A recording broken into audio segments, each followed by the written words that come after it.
কোনোবাই বৰ সুন্দৰকৈ কৈছে, যি আনৰ লগত বেয়া কৰে, আনক ঠাট্টা কৰে, আনৰ অৱস্থা দেখি হাঁহে, তেওঁক মাত্ৰ তেওঁৰ সময় অহালৈ অপেক্ষা কৰিবলৈ দিয়ক। কাৰণ সময়ে যেতিয়া প্ৰবঞ্চনা কৰে বা ঠাট্টা কৰে, তেতিয়া কেৱল মাত্ৰ শৰীৰতেই নহয়, অন্তৰত আঘাত কৰে। নমস্কাৰ নমস্কাৰ নমস্কাৰ প্ৰিয় দৰ্শক, মই নিৰঞ্জন শৰ্মাই পুনৰ এটি সৰু কিন্তু গুৰুত্বপূৰ্ণ কাহিনী আপোনালোকৰ মাজলৈ লৈ আহিছোঁ। এখন ৰাজ্যত এজন অতি ধনী সদাগৰ আছিল। তেওঁ এদিন ব্যৱসায় বাণিজ্যৰ কাৰণে অন্য এখন নগৰলৈ গৈছিল। তেওঁ লগত যথেষ্ট ধন সম্পত্তি লৈ গৈছিল।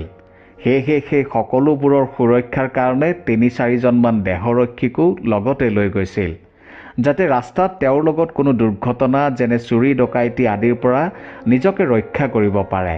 সদাগৰজন ধনী আছিল যদিও অলপ ভয়াতুৰ আৰু কৃপণো আছিল। অন্য নগৰলৈ গৈ তেওঁ তেওঁৰ ব্যৱসায় বাণিজ্যৰ কাম কৰিলে। উভতি আহোঁতে সদাগৰে লগত লৈ যোৱা দেহৰক্ষীকেইজনক ঘৰ পোৱাৰ ঠিক আগে আগে ক'লে, আপোনালোকে মোৰ যাত্ৰাটো বৰ সুন্দৰ কৰি তুলিলে, আপোনালোকে মোৰ সংগ দিলে, মোৰ লগতে মোৰ ধন সম্পত্তিৰো সুৰক্ষা দিলে, সেইবাবে আপোনালোকক অশেষ ধন্যবাদ জনালোঁ। আৰু এতিয়া আপোনালোক নিজৰ নিজৰ ঘৰলৈ যাব পাৰে। যিহেতু সদাগৰ অলপ কৃপণ আছিল, সেয়েহে তেওঁ মনতে ভাবিলে যে যিহেতু ঘৰ পাবলৈ আৰু বেছি দূৰ নাই, সেয়েহে ইহঁতক মই আৰু লগত লৈ নাযাওঁ, নহ'লে আকৌ ইহঁতৰ লগত খোৱা বোৱাৰ খৰচ কৰিব লাগিব। সদাগৰৰ কথা শুনি দেহৰক্ষীকেইজনে নিজৰ মাজতে আলোচনা কৰিলে যে সদাগৰেতো কৈছিলে যে তেওঁ ঘৰত থৈ আহিব লাগিব, এতিয়া আকৌ তেওঁ নিজেই যাব পাৰিম বুলি কৈছে। ঠিক আছে, তেওঁ যি ভাল দেখিছে। এই বুলি ভাবি দেহৰক্ষীকেইজনে সদাগৰক ক'লে, ঠিক আছে সদাগৰ দেউতা, আপুনি যাব পাৰিম বুলি কৈছে যেতিয়া আমি আৰু নাযাওঁ। আগলৈ যদি আপুনি বিচাৰে আমাক ক'ব, আমি আহি যাম। এই বুলি কৈ দেহৰক্ষীকেইজন নিজৰ নিজৰ ঘৰলৈ গুচি গ'ল। সদাগৰেও মনতে ভাবি ভাবি ঘৰলৈ বুলি গৈ থাকিল যে বাহ, কি সুন্দৰ যাত্ৰা কৰি আহিলোঁ, ব্যৱসায় বাণিজ্যও ভালেই হ'ল। ঘৰ পাবলৈ মাত্ৰ 200 মিটাৰমান দূৰ বাকী আছিল। সন্ধিয়াও নামি আহিছিল। সেই সময়তে 60জনীয়া এটা ডকাইতৰ দলে সদাগৰক আগভেটি ধৰিলে। সদাগৰে ভয়তে একো ক'ব নোৱাৰা হৈ পৰিল। ইমান ধুনীয়াকৈ অন্য এখন নগৰত ব্যৱসায় বাণিজ্য কৰি আহিলোঁ, ক'তো একো নহ'ল, কিন্তু ঘৰ পাবলৈ মাত্ৰ কেইখোজমান থকাত এয়ানো মোৰ লগত কি হ'বলৈ গৈ আছে? মই এতিয়া ইহঁতৰ কবলৰ পৰা কেনেকৈ নিজকে বচাম, কেনেকৈ মোৰ ধন সম্পত্তি ৰক্ষা কৰিম? দেহৰক্ষীকেইজনক যাবলৈ দি ভুল কৰিলোঁ নেকি? সদাগৰৰ মনলৈ বিভিন্ন চিন্তা আহিবলৈ ধৰিলে।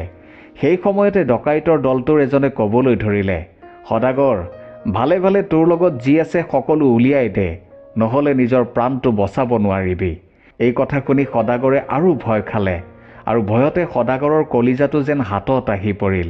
লগে লগে সদাগৰে যত যি তেওঁৰ লগত আছিল সকলো ডকাইতৰ দলটোৰ আগত উলিয়াই দিলে, আৰু ডকাইতৰ দলটোৰ প্ৰতিজনলৈ চাবলৈ ধৰিলে। তাৰ মাজতে তেওঁ দুজনক চিনি পাবলৈ সক্ষম হ'ল। সদাগৰে ক'লে, আৰে ৰুদ্ৰ, তুমি? আৰে বিজয়, তুমি?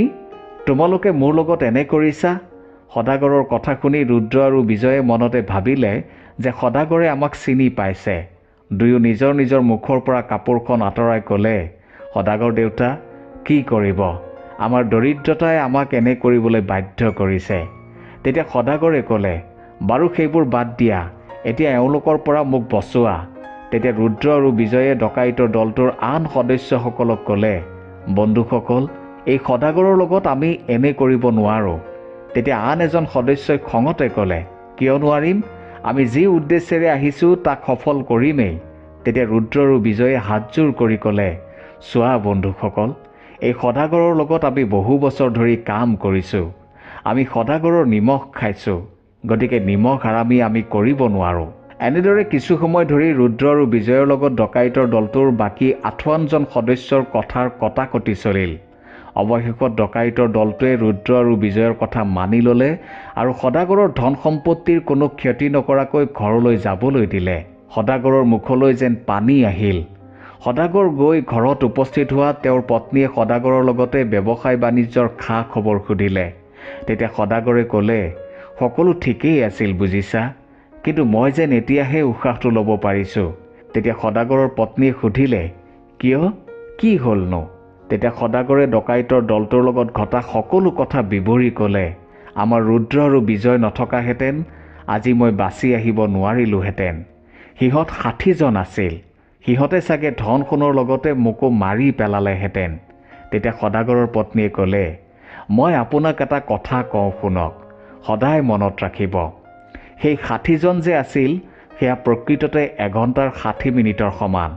তাৰ ভিতৰত 2 জন ধৰ্মত আছিল, যিয়ে আপোনাৰ লগত কাম কৰিছিল, আমাৰ ঘৰত আহি ভোজন কৰিছিল, আমাৰ নিমখ খাইছিল। নহ'লে বাকী 58 জনেতো আপোনাক শেষ কৰি দিয়াৰ ইচ্ছাতেই আছিল। সেই 2 জনে আপোনাক ৰক্ষা কৰিলে। তেতিয়া সদাগৰে সুধিলে, মানে তুমি কি ক'ব বিচাৰিছা? তেতিয়া সদাগৰৰ পত্নীয়ে ক'লে, ময়ো সেয়াই আপোনাক বুজাব বিচাৰিছোঁ যে 60 মিনিটৰ মাত্ৰ 2 মিনিট ধৰ্মৰ কাম কৰক, বাকী 58 মিনিটে আপোনাৰ একো বেয়া কৰিব নোৱাৰে, সকলো ঠিকেই থাকিব।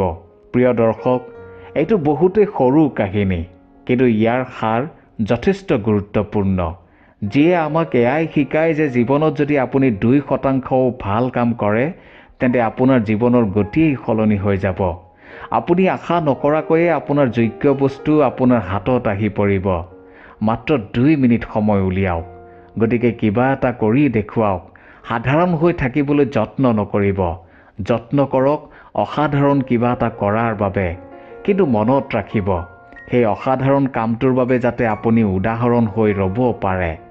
ভিডিঅ'টো ভাল লাগিলে যদি এটা লাইক কৰিব, শ্বেয়াৰো কৰিব, আৰু সদায় এনেধৰণৰ প্ৰেৰণাদায়ক কাহিনীৰ বাবে চেনেলটো ছাবস্ক্ৰাইব নিশ্চয় কৰিব। ধন্যবাদ।